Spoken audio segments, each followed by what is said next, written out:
అల్లు అరవింద్ ప్రస్తుతం Thandel cinema promotion కార్యక్రమాలలో ఎంతో బిజీగా ఉన్నారు. నాగ చైతన్య, సాయి పల్లవి జంటగా నటించిన ఈ సినిమా నేడు ప్రేక్షకుల ముందుకు వచ్చింది. ఇలా ఈ సినిమా విడుదలవుతున్న తరుణంలో ప్రమోషన్ కార్యక్రమాలను భారీగా నిర్వహించారు. ఇందులో భాగంగా అల్లు అరవింద్ పవన్ కళ్యాణ్ సినిమా గురించి మాట్లాడుతూ చేసిన కామెంట్స్ ఇప్పుడు వైరల్ అవుతున్నాయి. బిజీగా గడుపుతున్న లైఫ్ లో చిన్న బ్రేక్ తీసుకుని ఎంజాయ్ చేయాలి అనుకుంటున్నారా? అయితే వెంటనే ఆర్వే వెకేషన్స్ ప్రైవేట్ లిమిటెడ్ ని సంప్రదించండి. మరిన్ని డీటెయిల్స్ కోసం సంప్రదించండి 7997979960.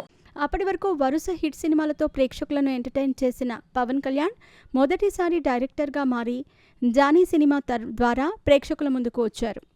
ఈ సినిమాపై ప్రేక్షకుల్లో పెద్ద ఎత్తున అంచనాలు ఏర్పడ్డాయి. కానీ ఈ సినిమా మాత్రం ప్రేక్షకుల అంచనాలను ఆకట్టుకోలేకపోయింది.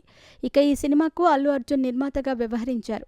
అయితే ఈ సినిమా సక్సెస్ కాకపోవటం గురించి అల్లు అరవింద్ మాట్లాడుతూ చేసిన కామెంట్స్ ప్రస్తుతం వైరల్ అవుతున్నాయి. జానీ సినిమా గురించి ఇప్పుడు తలుచుకున్నా నాకు చాలా ఆశ్చర్యం వేస్తుందని తెలిపారు. ఈ సినిమాపై ఎన్నో అంచనాలు ఉండేవి. అయితే ఒక్కసారి షూటింగ్ చేస్తున్న సమయంలో నేను పవన్ కళ్యాణ్తో మాట్లాడుతూ ఈ సినిమా ఎక్కడో తేడా కొడుతుంది అంటూ మాట్లాడాను. ఆ రోజు ఈ సినిమా ఫలితం ఎలా ఉంటుందనేది స్పష్టమైంది. ఈ సినిమా పోతుందని ముందే తెలుసు. అప్పటికే దాదాపు షూటింగ్ మొత్తం పూర్తి కావడంతో ఈ సినిమా షూటింగ్ పూర్తి చేసి విడుదల చేశాము. అనుకున్న విధంగానే ఈ సినిమా పోయిందని అల్లు అరవింద్ తెలిపారు. అయితే ఈ సినిమాకు భారీ స్థాయిలో ఓపెనింగ్స్ వచ్చాయని వెల్లడించారు. విడుదలకు ముందు ఆడియో క్యాసెట్స్ అమ్మకాలు, శాటిలైట్ రైట్స్ అన్నీ రికార్డ్స్ అంటూ చెప్పుకొచ్చాడు.